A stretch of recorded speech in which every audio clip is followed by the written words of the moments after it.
Good evening, everyone. Welcome to the Kent City Council meeting for Tuesday, May 19th, 2026. If you would all please rise and join me in the flag salute.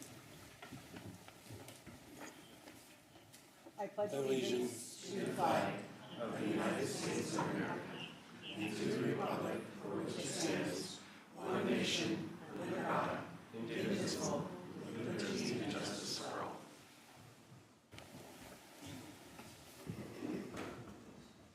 Kim, could you call the roll, please? Mayor Ralph. Here.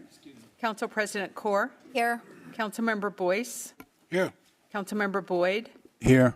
Councilmember Larmer. Here. Councilmember Michaud. Here. Councilmember Shoker. Councilmember Troutner. Thank you. Thank you, Kim. Item number 3 is approval of the agenda. Do we have any changes? No changes from staff, Your Honor. All right. Hearing no changes, a motion would be in order to approve the agenda as published. So move. Second. Got a motion and a second. All those in favor, please say aye. Aye.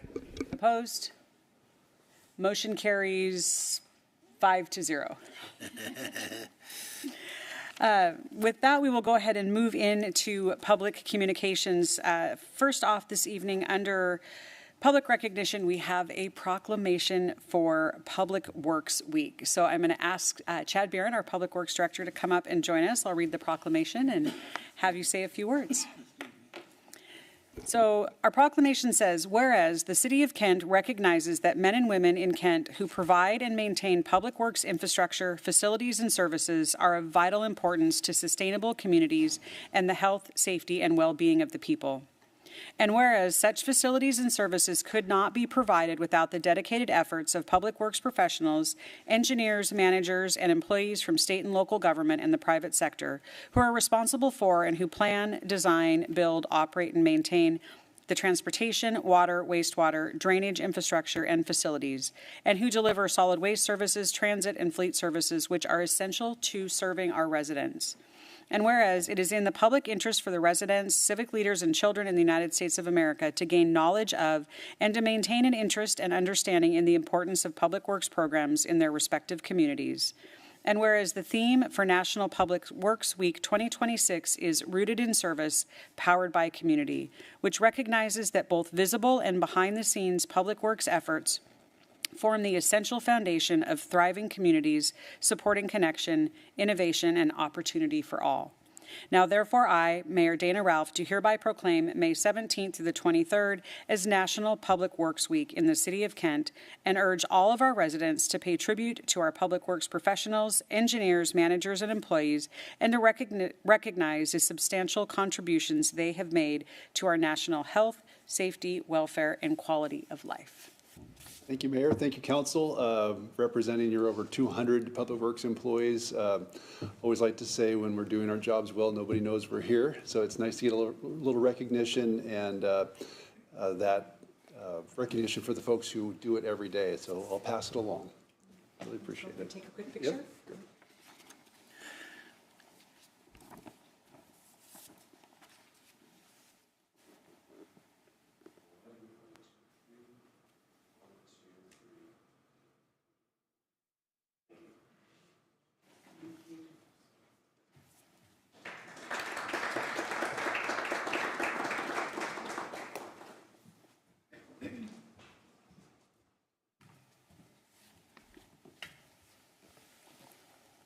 It's a very fitting proclamation given the presentations that Council has already had this evening about the work on all sides that our public works crews do. We are very, very grateful for everything that our entire public works team does every single day. Chad said it. If we don't know that they're out there working, we're doing all the right things, and grateful for that, but very much a well-deserved recognition to keeping our city moving very smoothly. So thank you. All right. We're going to move on. The next item on the agenda is recognition of the Hillcrest Neighborhood Council. Tracy Taylor, would you come up and join us?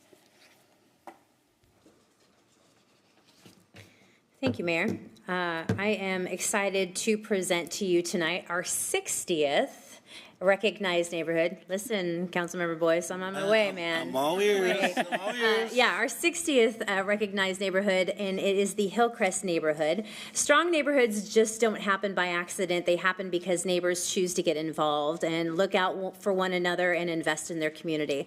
I am grateful to the Hillcrest neighborhood leadership and the residents for stepping forward to be a part of this program. It's been a fun conversation with Ali, who you will meet here in a moment, and his residents stepping forward to make a part of this program a part of their neighborhood and their commitment to strengthening their connection with the city of Kent. So I'm excited, Mayor and Council, to present Hillcrest to the program, and I look forward to working alongside with them in years to come. So with that, Ollie, Come would on you up. mind joining us? Come on up. Hi. I think we need all of our Hillcrest neighbors to come on up. All of them. If you have other Hillcrest, come on up. Yep. Want to say a few words? Sure, yeah. Thank you guys so much for allowing us to be here. Many of our community members are not originally from Kent. We are from all walks of life, different places, different cities, different states. Coming to a new community, coming to a new city sometimes can be nerve-wracking. But we appreciate and we thank the city of Kent for their support and allowing us to call this place our home. Thank you. I would like to say that Hillcrest is a community that everyone is welcome.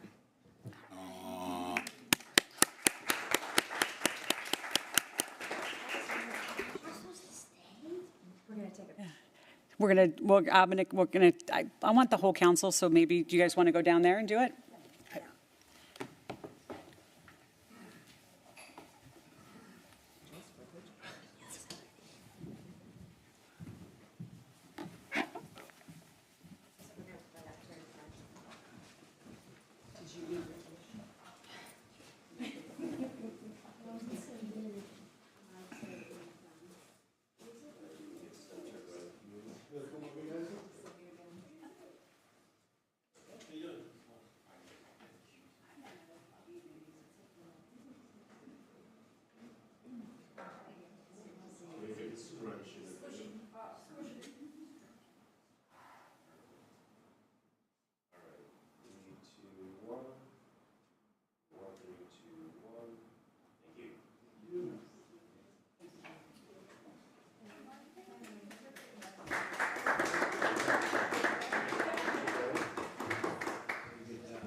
So I want to say thank you to the Hillcrest neighborhood. We had a Drinks and Driveway event there last summer. It was so much fun.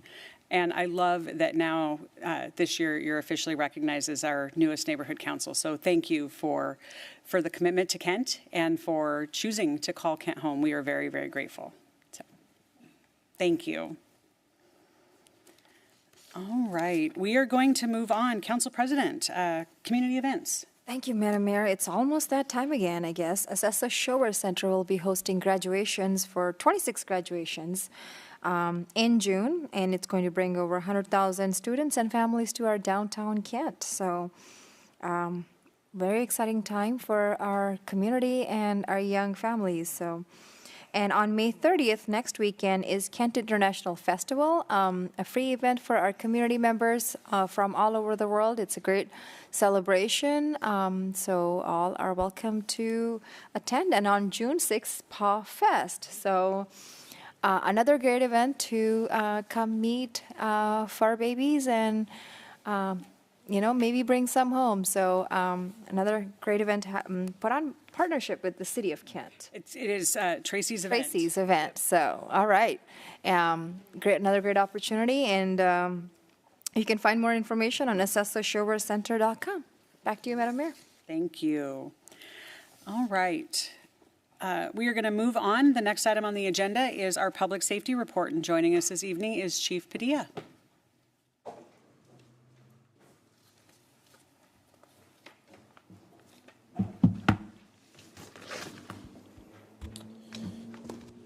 All right, good evening, Madam Mayor, members of the City Council. It's my pleasure to bring you the May 2026 Public Safety Report, and we'll get started here.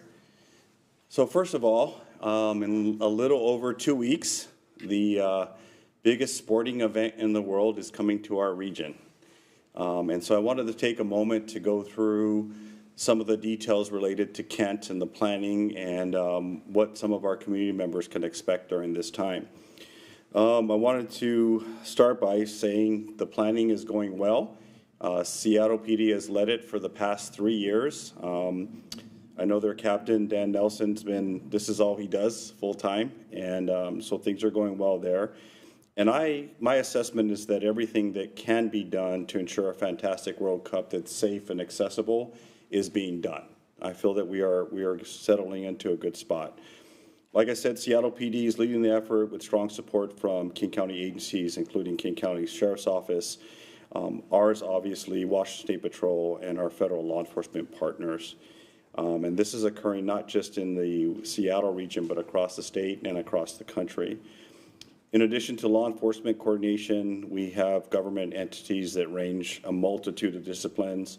Some of the more primary ones include transportation, emergency management, fire and medical services, to name a few. So what's Kent Police's role going to be? We have 3 primary functions. Our first one's going to be security and efficient movement at our public transit centers in Kent specifically. So our 2 light rail stations and our Metro Sounder station down here in downtown Kent will be staffed full-time during each game day with ample personnel. Our second priority or mission will be to support Renton PD and Renton, the city of Renton, who is hosting the Belgium team. What comes with that is security detail and reaction response capabilities for the team wherever they go for the entire month. Hotel, training facility, they decide they want to go get burgers, there will be police officers making sure that they're safe to and from where they go and all that. So second is supporting in a mutual aid effort for Renton primarily for that. And then our third is to be prepared for a mutual aid rapid response in the event of a large-scale security threat or mass casualty event. That will be the only time that we will deploy any of Kent resources to the city of Seattle. Right now, our focus with the limited resources we have is to support them by taking care of the obligations here. But in a true emergency, like we would with any other true emergency, we would deploy to assist up in Seattle if that becomes an issue. I don't think it escapes anyone's attention that it's vacation season. It's sunny out there. And during this time of year, we see an uptick every year in the number of calls for service that we see. So this is going to put a strain on our resources, but we have planned well, and we think we'll be able to manage it just fine. So we'll see how that goes. So for our community members, what to expect? Please do not be alarmed. You're going to see a lot more uniform presence at the transit centers during game days. Predominantly, you'll see our bike officers, but to cover things, we'll also be deploying our neighborhood response team and our crime reduction unit as well. Those will be uniform officers there. You'll see increased ridership. While public transit is still something relatively new for this part of the world, in the countries that we'll be visiting, public or mass transit is the way that they travel predominantly, and the way that they've been encouraged to travel to the games here in our region. So we expect a serious increase in ridership and then increased congestion on some of our major highways that lead into Lumen Field. We're asking for everybody's help, right? We think, and as of today, at this moment, there are no known credible threats to the games. But safety is something we want to be vigilant for always, and we want everyone to take an active role in that. So see something, say something. If something is suspicious, someone is acting weird, or you find a suspicious package, we want you to contact the officers that will be visible at the transit centers and or call 911 right away, and we will deal with that. So the big message is plan ahead. Whether you are going to watch a soccer match, a World Cup match or not, expect significant impact on traffic and congestion in the region. Allow for that extra time. There are several official FIFA notification sites through the City of Seattle and FIFA International that you can log into, subscribe for alerts on pertinent things like road closures and other issues. And I'll say this, if you don't have to go to Seattle during one of the match days, it'd probably be a good idea not to, unless you really like traffic, and then knock yourself out. I don't, as a person who only casually follows soccer, there is a lot more tradition and events that go to a international soccer match than you might realize. There's parades of the opposing fans that march into the stadium. There is, and there's a lot that goes, including enhanced security protocols and extended protective areas for the events that are much more in-depth than what you might see going to, say, a Seahawks game or a Mariners game. So be prepared for that. All righty. Any questions on the Special Olympics thing? Or Special Olympics, I'm getting that FIFA thing. I'm getting the Special Olympics. Yeah. I'm sorry, Madam Mayor. Do you know, you might know this, are there any place in Kent, I heard one time they were talking about having a show where I put on a big screen so people can watch it. Are any spot, have you heard? I have not heard that any viewing events have come together in the city of Kent at this point. Got it.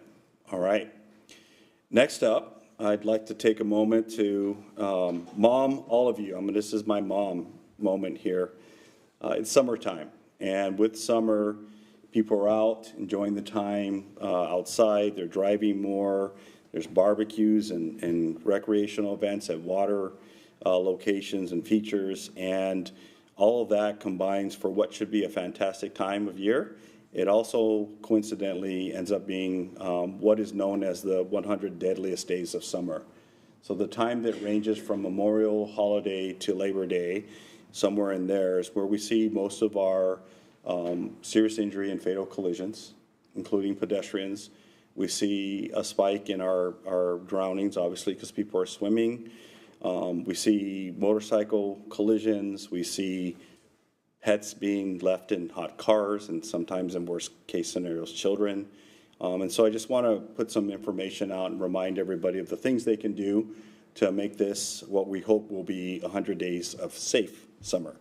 So we'll start with that. So first off, we have a strong partnership with the Washington Traffic Safety Commission, and they are running a program, 100 Safe Days of Summer.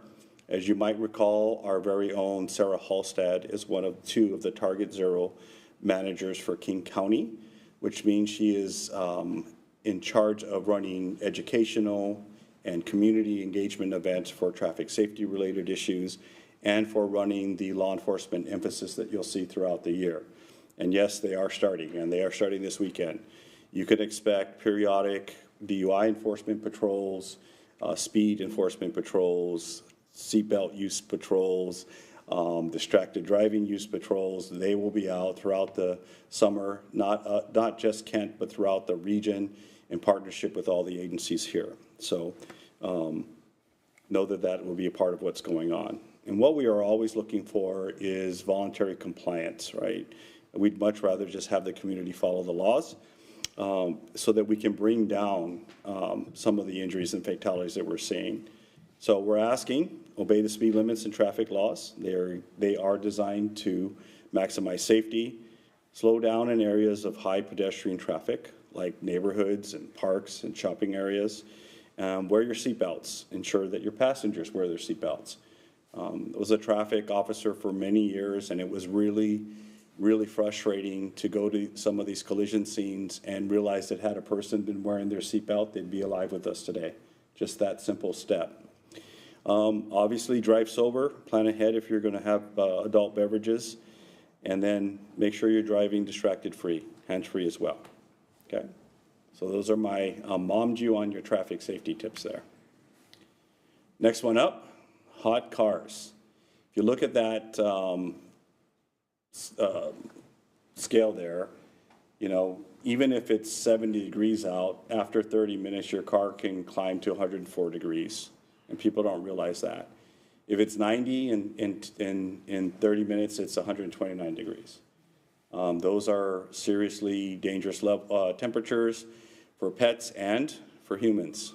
I know we get busy, things get a little hectic, but we're asking that we not leave children and pets in the car, especially during the heat. Boater safety, another tragic thing that happens pretty much every year is that we usually lose a young child swimming at one of our lakes who's not in a life preserver or life jacket and not being attended by an adult. It's really sad, really tragic every time, but just a reminder and an ask that if you have children that are in the water, they need to be attended by an adult.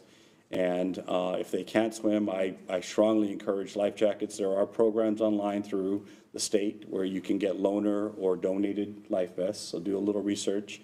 A little ounce of prevention goes a long way. We also see issues every year with boaters on our waterways, not so much in Kent, but occasionally in Kent, where boaters are not being safe on the water, whether it be personal watercrafts, boats, or things like paddleboards, being out in deep water, cold water, without life preservers, and not a good idea. So there's that.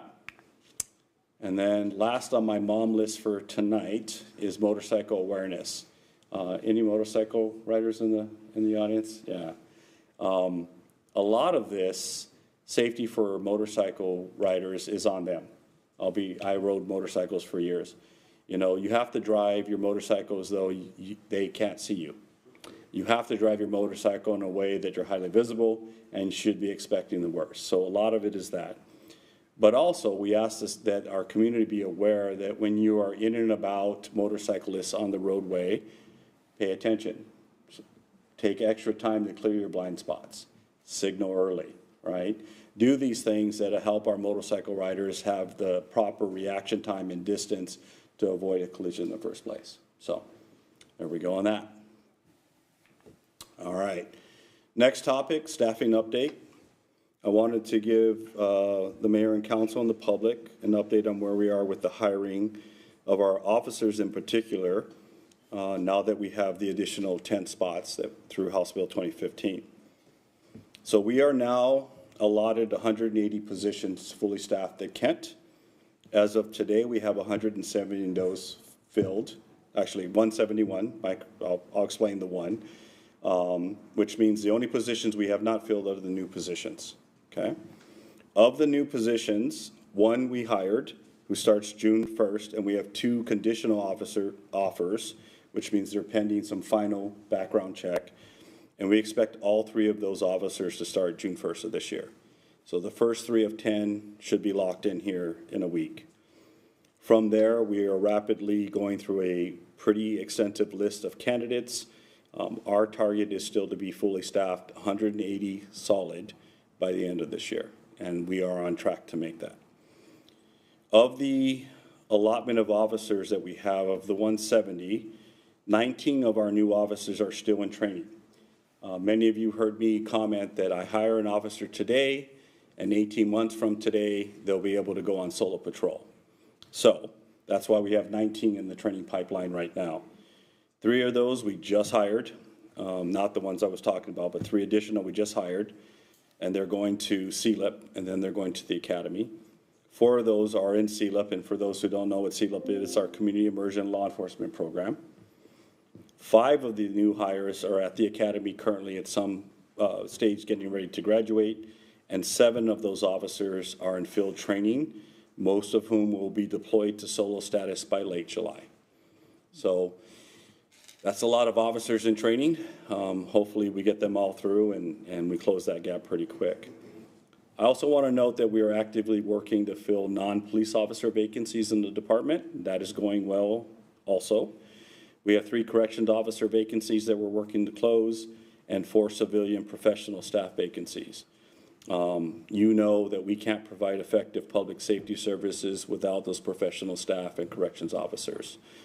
So with all of that, that's the report. And the last thing I want to say is we are hiring. Please refer people to us or apply on our website if you're interested. And then last, because I wanted to talk about this earlier for some reason, I wanted to put a plug in for the upcoming Special Olympics Law Enforcement Torch Run. That's going to happen next Friday here on our West Hill and Pack Highway. For those that aren't familiar, the Torch Run is an actual run of the Special Olympic lighted torch across the state. It starts on the east, usually in Spokane, and ends down in Lakewood at the old Forza Cafe where the Lakewood 4 incident occurred. So our team has been running this race for a long time, and law enforcement has adopted Special Olympics as their primary charity for decades, before I was a rookie. Kent specifically has always been involved. You might remember some of the events we used to do with Tippecop. It was one of my favorite things to do. We've done some other fundraisers, polar plunges, not my jam. I'm not cold, but that's been done. And we have always, every year, ran the torch in support of our intellectual and physiological disabled persons. The money goes towards them, support, equipment, and the Special Olympic Games that are held throughout the region. So very proud of that. Our team will be out there next Friday, and I just wanted to give them a shout out for that. And with that, Madam Mayor, completes my report, and I'll take any questions. Thank you. I remember seeing a Sergeant Padilla at Red Robin for a Tippecop event quite some time ago. Those were fun. Yep. Councilmember Boyce. Thank you, Madam Mayor. Just like you come a long way, so have our police department has come a long way also. So per capita, I mean, we're at 180 is awesome, right? I'm just wondering for per capita for the city of Kent, where should we be?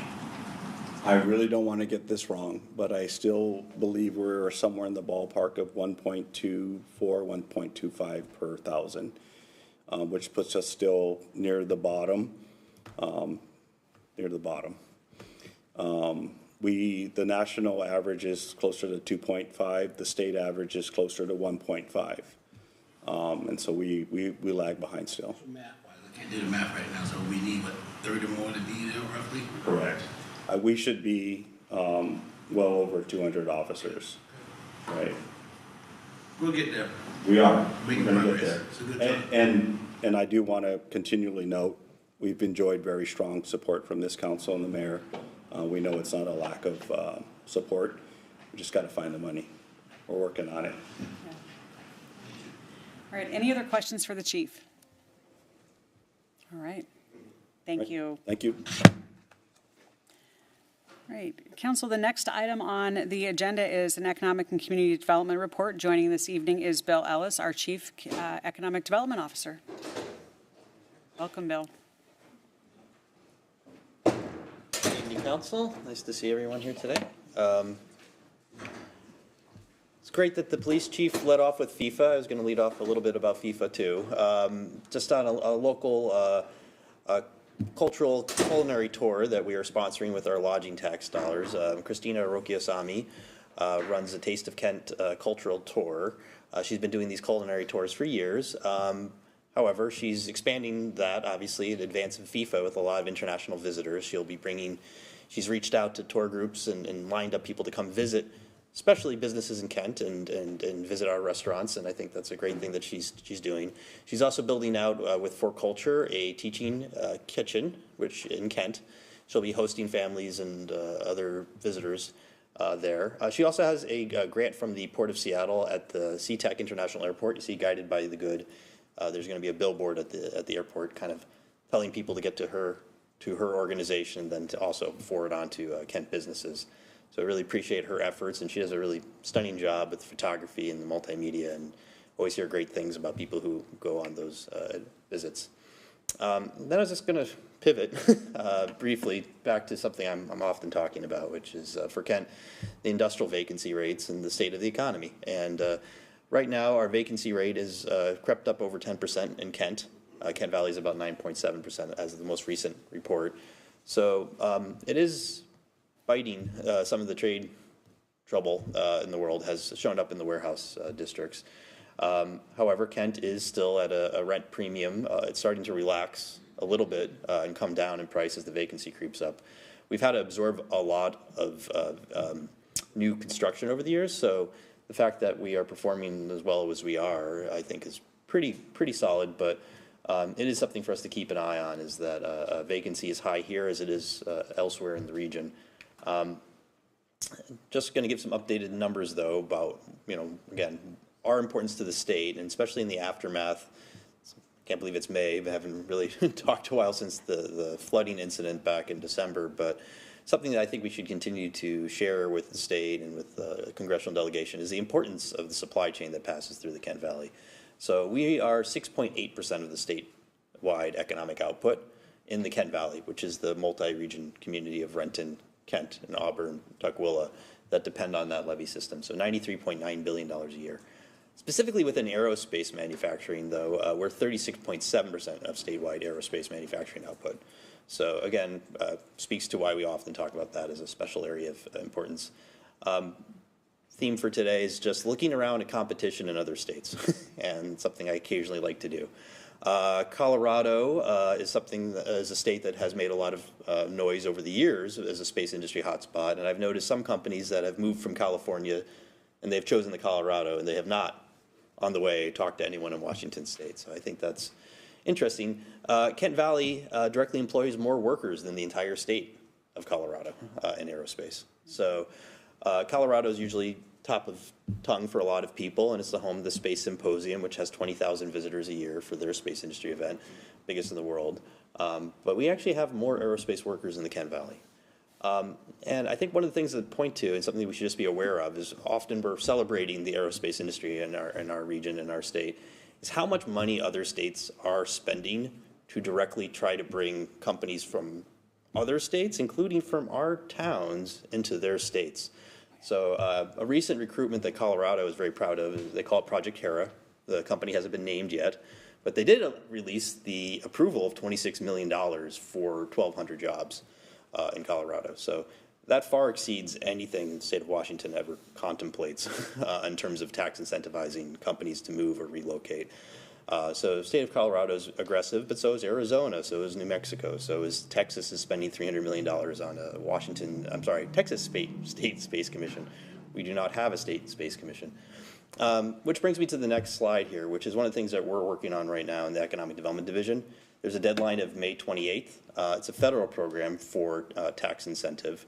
It is a tax incentive that is potentially utilized by both businesses and commercial real estate, and largely used for housing, actually. It's often used for the allocation of capital for commercial real estate for housing, but not purely that. And so most of Kent's commercial areas are eligible. There is no penalty for applying. I've presented to council about this before. So we are going to try to put our best foot forward. We're collecting letters of support. I'm talking to OZ Opportunity Zone fund managers. I've been talking to projects that have been abandoned in the permit process at different points just because they stopped to make sense in pencil. I've contacted them over the last few weeks and said, would you come back if we should get the designation? They've affirmed yes.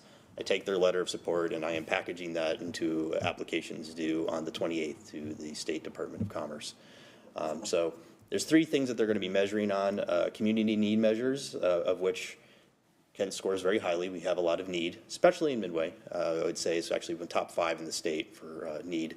And then secondly, on policy support, which we have, and we're aligned up and down with Puget Sound, with King County, and locally with council's policies. And then the lion's share of the points will be around project readiness.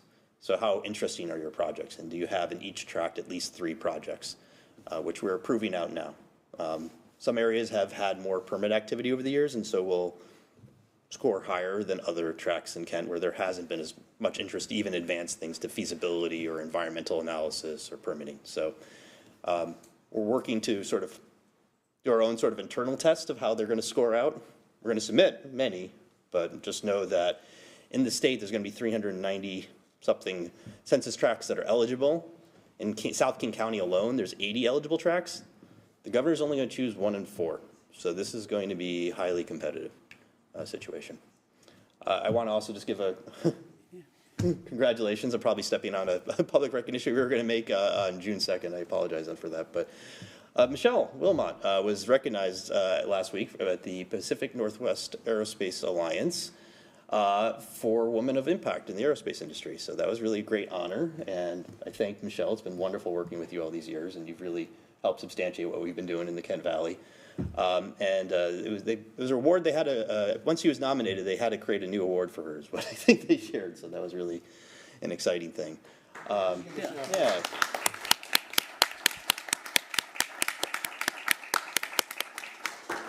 Bill, I'm going to ask sure. you to pause there. I'm going to let this Bill Yeah, sure. Say chime in.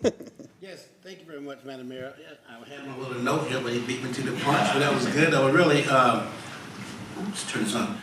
Thank you, Madam Mayor. I was part of that, just to be there, and just the impact that Michelle have made to the Kent Valley. I mean, you think about all the aerospace company that we have here, and Bill just mentioned, pretty much close to Colorado, of course, under the leadership of you and Kurt, but Michelle was really the one that's out there. I mean, she got networked for people she know everybody. I was probably 400 plus women in that room and a few men, including me, right?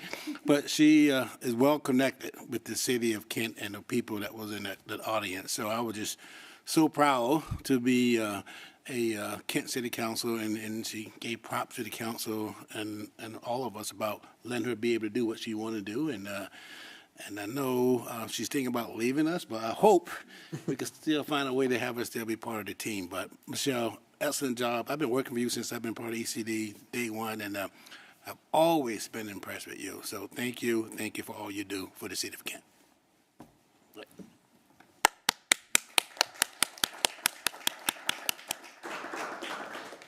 I'm going to skip around on my slides here to just kind of underscore the importance of Michelle's work with the school districts and on the career readiness front here. So this is a slide that I took from Arizona.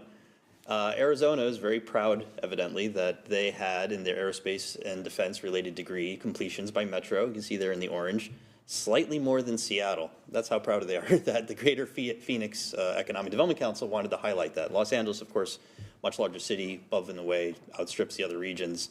So Seattle is kind of punching above its weight relative to its size compared to a city like Los Angeles, but Phoenix, kind of a near competitor, is very proud of the fact that they're now getting more graduates into aerospace degrees and completions.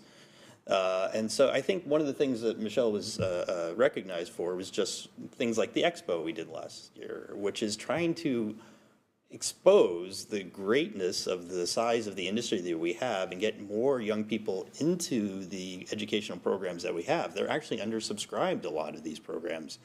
There's more work to be done, of course, in making these programs more relevant to and aligned to employer demand, but just getting the exposure out there to our young people and having them see the degrees and programs that lead to the jobs that are available that we can't actually fill fast enough sometimes, even in a bad economy, is an interesting dynamic. And so I wanted to highlight this on the theme of competition. And just a couple other things. I mean, Arizona is, again, another state that pays. A lot of the lower tax states, they don't necessarily only compete with us on the fact that they have lower taxes than us. They also go further than offer direct money grants to our companies to leave our area to go to their states.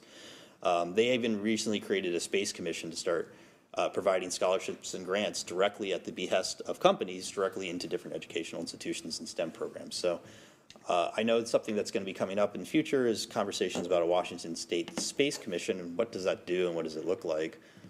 To be determined, come back on that, But just backing up a slide, I wasn't able to get the photo into this of today, but our mayor was a moderator of interesting talk today of Amazon Leo at the Technology Alliance Luncheon in downtown Seattle. It was a well-attended event of about 700 people drawn from the tech community. And front and center of that conversation today was competitiveness of our economy and what goes into making a strong economy. There's a lot of, I think, crisis of confidence right now, fair to say, when you listen to the business community about Seattle and also Washington State's cost comparisons to other regions.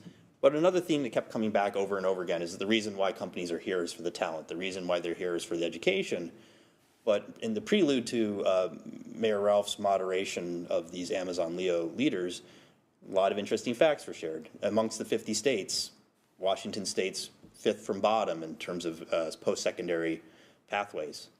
We're a high-tech state, but our education completion is pretty low. And a lot of young people by 11th grade don't have a clear route forward. So again, I think the work continues. I've come to council often about education and the importance of it, and I'm just underscoring that again today. So thank you, everyone, and questions, please. All right. Any questions for Bill?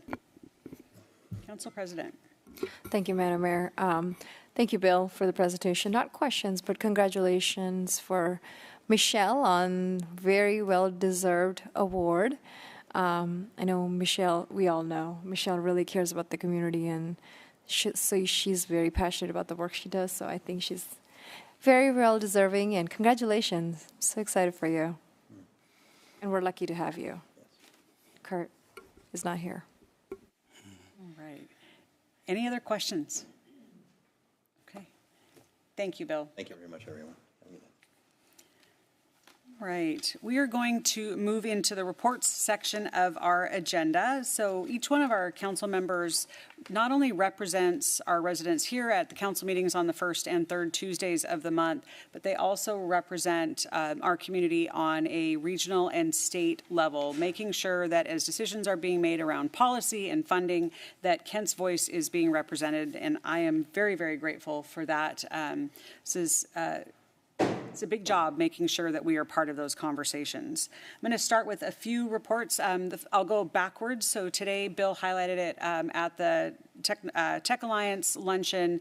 About 700 tech education leaders, other elected officials were in the room to hear the conversation regarding Amazon's satellite program, which is now formerly Project Kuiper, now Amazon Leo.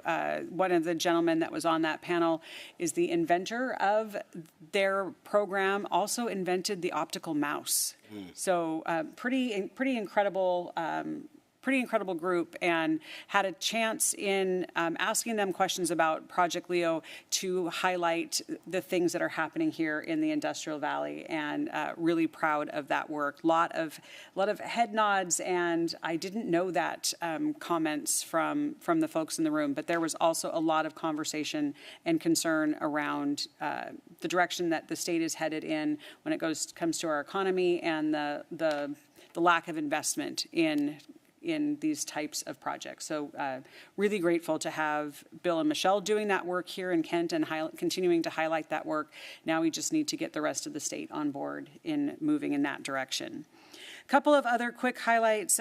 2 weeks ago, we held our second Kent A to Z. That is our short format Kent 101, so about a 2.5-hour course with the Iraqi Community Center up at Kent Meridian High School. Fantastic conversation. Lots of folks that came out to learn a little bit more about the city that they live in, and I'm really grateful for that program. We had our first drinks in the driveway of the season at Harrison House, also fantastic conversation. The regional meeting that I want to highlight was last week. Regional Policy Council met, or Regional Policy Committee met. We started out with a tour of Cedar Hills landfill.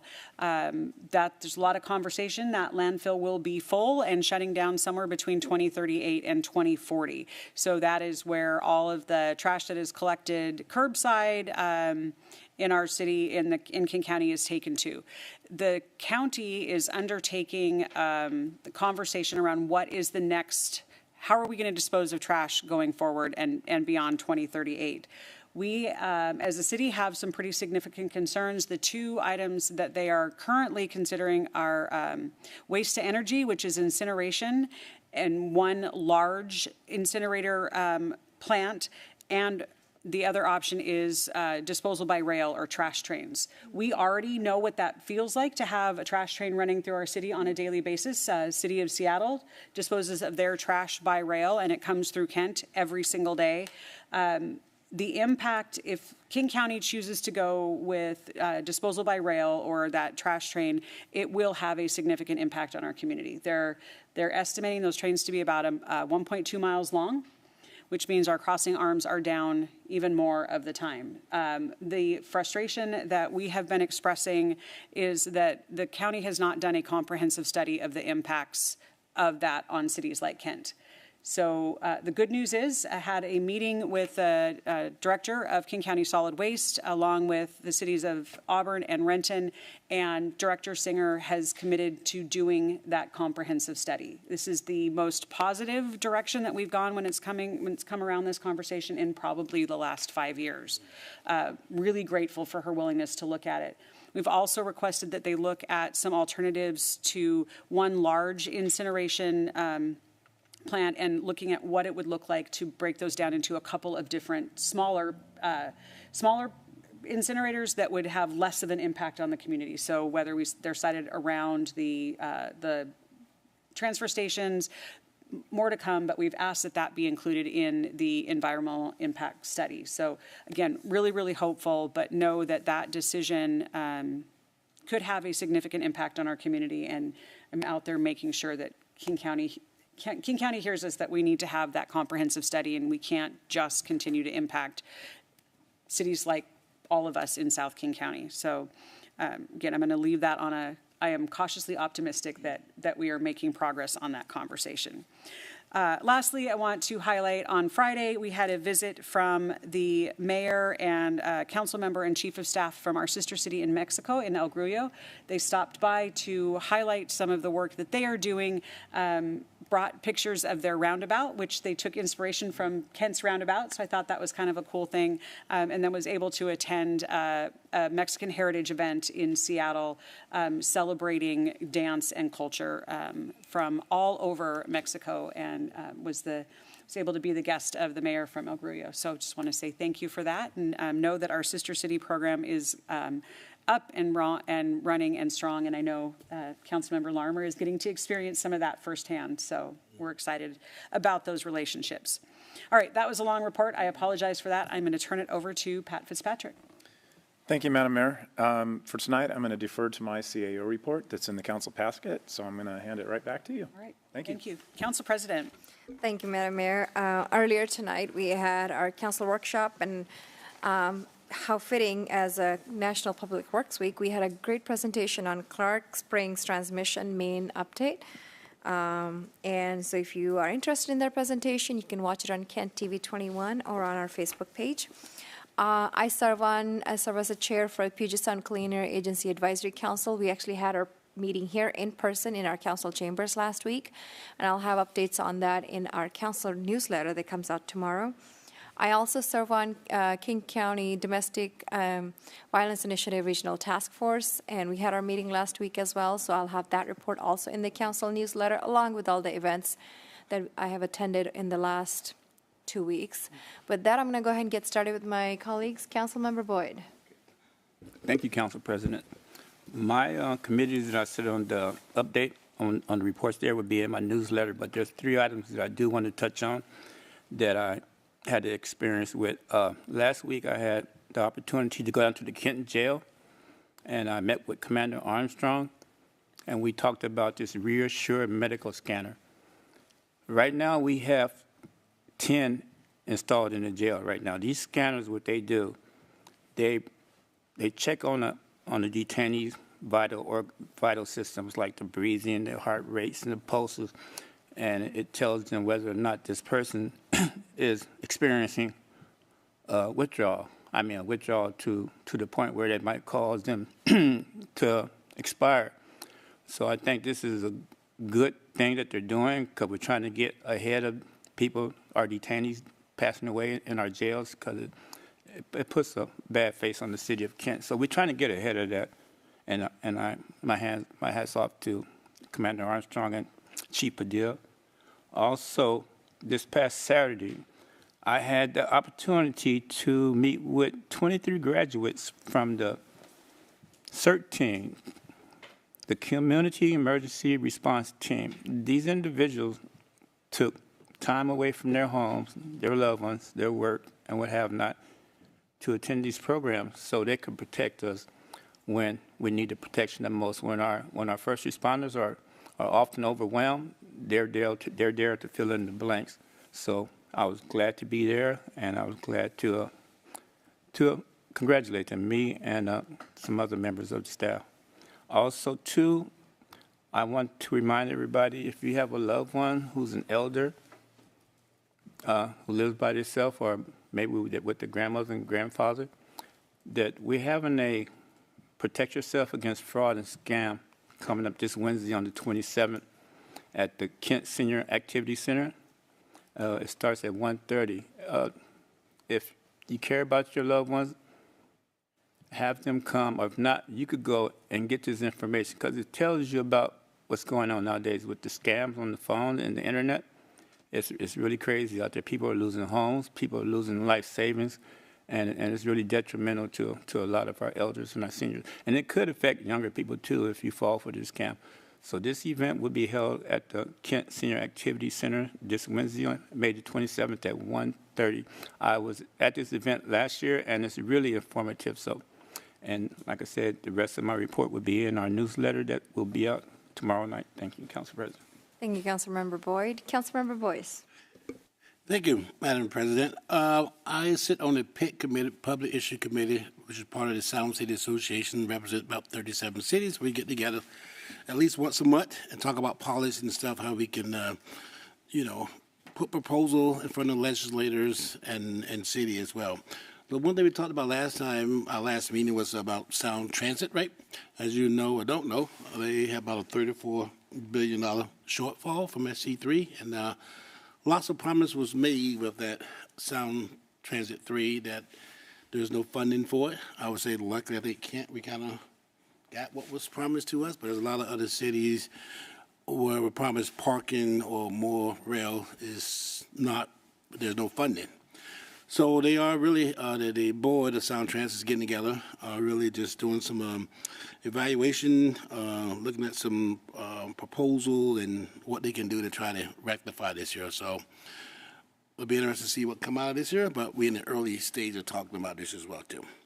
The other one I talked to you guys before, last couple of meetings, about this year King County waste treatment, right? So we have to give a lot of props to King County Councilwoman Stephanie Fain. She really has been a champion for this year. So I know she got a proposal that she put together that would give the city 12.5%, right? But there's a cap too. I think it's a cap at 15%, what I've been told recently. So this is in the early stage. There was some amendment made to a proposal, but it looks like it's going to go forward. So I think the goal is they're going to probably vote on it in May, what I've been told at King County. Do you know anything different than that? They did ended up not voting at their meeting last week. We're hearing that there may be another meeting at the end of the month with a new proposal and a different amendment. But yes, Councilmember Fain has been fantastic in fighting to get some of that money returned to cities. Yeah, so she's really been a big advocate for the city. So if you get a chance to talk to her, email her, be sure to tell her thank you and keep being a champion for her.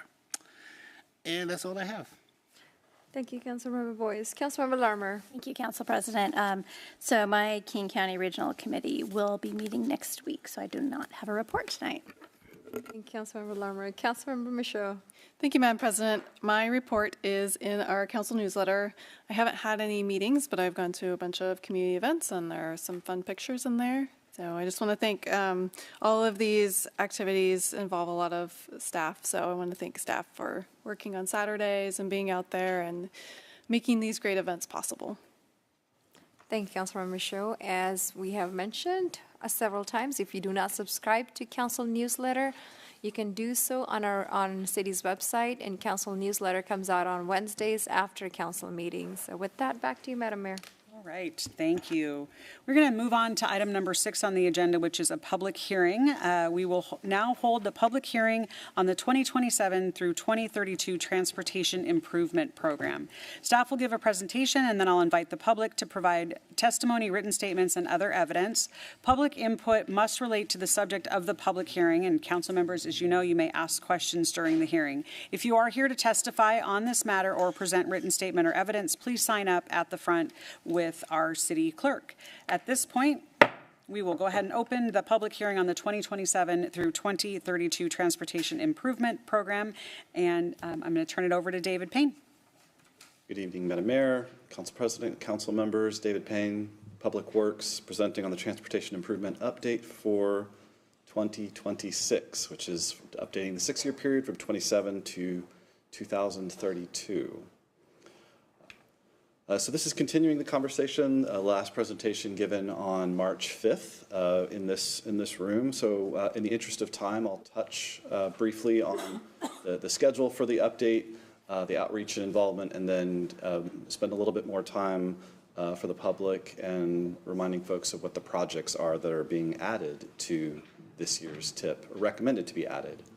A reminder for folks, this is the update schedule that we follow each year. Between January and May, hopefully with adoption coming up. Touching briefly on the outreach and engagement, you can see a long list of ongoing education and outreach and involvement, public boards, online engagement represented by the QR code on the right. We have a survey tool, posters posted in some of our grocery stores, evidence in the lower right, and presentations to the Land Use and Planning Board, the Kent Bicycle Advisory Board, the Diversity, Equity, Inclusion Board, and of course, Committee of the Whole. This is a banner year for completed projects, so you see 6 of the projects that I went in detail over the 5th. And then a second page of projects. All told, about $40 million worth of projects completed this year, leveraging $20 million in competitive grants that the city pursued and won. And now for the projects that are being proposed to be added for this TIP cycle. So the map represents the 5 projects as they're spread across the city, and I'll go over each of those in turn over the next couple of slides. Blue projects represent preservation and resilience projects. The green is more of the multimodal connectivity, and the orange is our safety project, one of our safety projects for the year. So the first on West Hill is the SR 99 or Pack Highway and South 268th Street pedestrian crossing safety improvement. So this would install a pedestrian hybrid beacon enhanced crosswalk at the intersection with South 268th Street. This would improve crossing visibility and access to transit along the A line, and the King County Woodmont Library is in the lower left-hand corner. The illustration on the left is an illustration that's not there yet. The second project is in our non-motorized or multimodal category. This would be to add a non-motorized trail along South 240th Street between 30th Avenue South and 32nd Avenue South. This is in the KDM Sound Transit Station, and near the station area, and would replicate some of the same street improvements that are on the ground now, but along South 240th Street. And lastly, the 3 projects in the preservation or resilience category. These are largely overlay streets with new pavement, and of course evaluating curb ramps and push buttons for accessibility improvements. You can see the image on the left is of James Street. So the first project is 84th Avenue South, also known as East Valley Highway, between South 212th Street and SR 167. So we're queuing that up for a potential grant application in the coming years. The second is for Central Avenue North, just south of SR 167, down to James Street. And the third project, again shown in the image at left, is for James Street. That's Washington Avenue, or between Washington Avenue, also known as State Route 181, and Central Avenue. And that one was awarded a grant that Council accepted earlier this year. With that, I'm happy to answer any questions or take any comments. All right, thank you, David. Council, any questions? All right. Kim, do we have anyone signed up to provide public testimony? We do not. Any written testimony submitted? No. All right. So then, Council, is there a motion to close the public hearing? So moved. Second. We've got a motion and a second. All those in favor, please say aye. Aye. Opposed? Motion carries 5-0. The public hearing is now closed. Council, any discussion or debate before we call for a motion? Right. Is there a motion to adopt resolution number 2106? Yes, Madam Mayor. I move to adopt resolution number 2106, adopting the 2027 through 2032 6-year transportation improvement program. Second. A motion and a second. Any discussion? Hearing none, all those in favor, please say aye. Aye. Opposed? Motion carries 5-0. Thank you. We're going to move on. Item number 7 is public comment. The public comment period is your opportunity to speak to the council and mayor on issues that relate to the city of Kent or agenda items the council will consider. This is not an open public forum, and comments that do not relate to the business of the city of Kent are not permitted. Additionally, the state of Washington strictly prohibits people from using public comment opportunity for political campaign purposes, including supporting or opposing a ballot initiative or a candidate for office. Furthermore, in providing public comments, speakers must address the mayor and council as a whole, and remarks intended to target an individual on the dais are not permitted. Finally, please note the public comment opportunity is for you to provide information to the mayor and council that you would like for us to consider, but we will not be able to answer questions during the meeting itself. Kim, can you please call our speakers? Thank you, Madam Mayor. We have one person signed up to speak, Gwen Allen Karsten. You know we've got a 3-minute timer that will go up on the screen, and if you could state your name and city of residence for the record.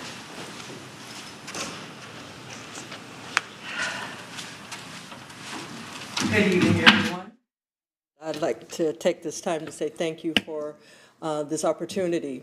And I have with me my cohort of 21 years. We just celebrated our anniversary. Congratulations. Mr. Charles Wayne Karsten. I'm Gwen Allen Karsten, Executive Director of the Kent Black Action Commission. Tonight I rise in recognition, gratitude, and reflection regarding the upcoming unveiling of the Martin Luther King Jr. Memorial Way signage. I also want to invite the community to attend the unveiling ceremony, which is scheduled for May 26th at 6:00 p.m. at the Thomas Teasdale Park, which is located in Renton. This moment is more than the placement of a sign. It is the acknowledgement of history, struggle, sacrifice, and hope. Dr. Martin Luther King stood for justice, dignity, nonviolence, and the belief that communities are strongest when everyone is seen, respected, and valued. For many residents in Kent, throughout South King County, this memorial renaming represents years of conversation, advocacy, and community voices coming together to say that Dr. King's legacy deserves visible and permanent recognition in our region.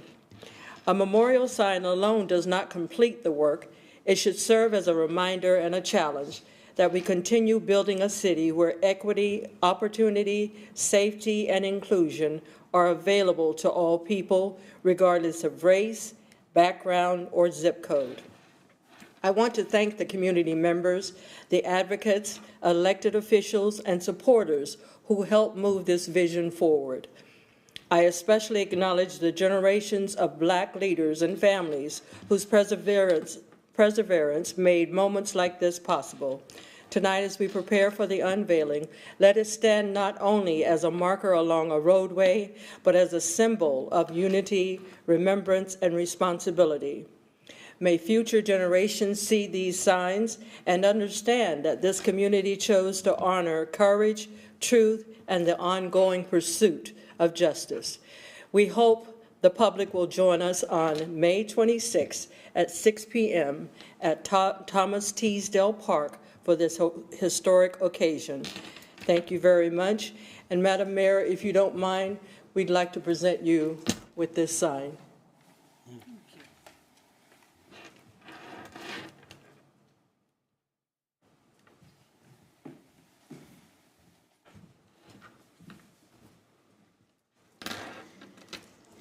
So we'd like to present you with resolution number 755. Don't know if you have a copy of it, but we'd love for you to have one for your personal whatever. Okay, so thank you so much for the work and understanding that you have for our city and the things that you do for our city. They do not go unnoticed, and we hope that we can continue to work side by side for now and for the future. Thank you very much. I appreciate that, Gwen, Yes. very much. Thank you. Thank you so much. So, I'll take a picture. yes, I was just going to ask that if you could get I over can there. use my phone, I can get it to you. Okay, thank you. I'm getting ready for my retirement, so I'm gonna.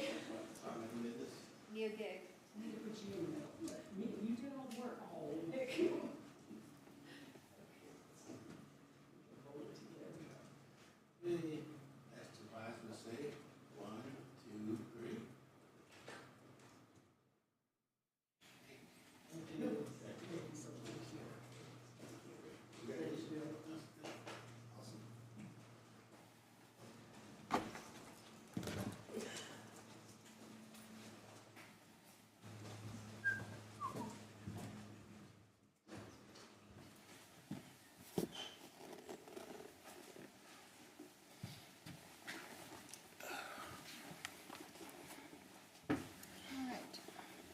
Kim, do we have anyone else signed up? We do not.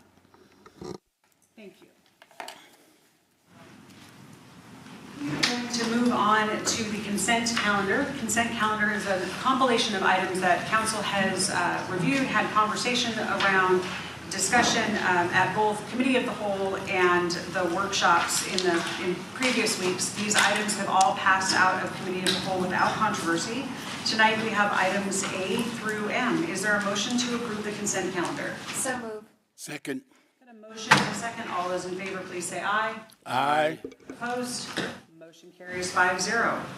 Item number 9 is other business. We do not have any, nor do we have any bids or an executive session. So that brings us down to the bottom of our agenda. And with that, we are adjourned.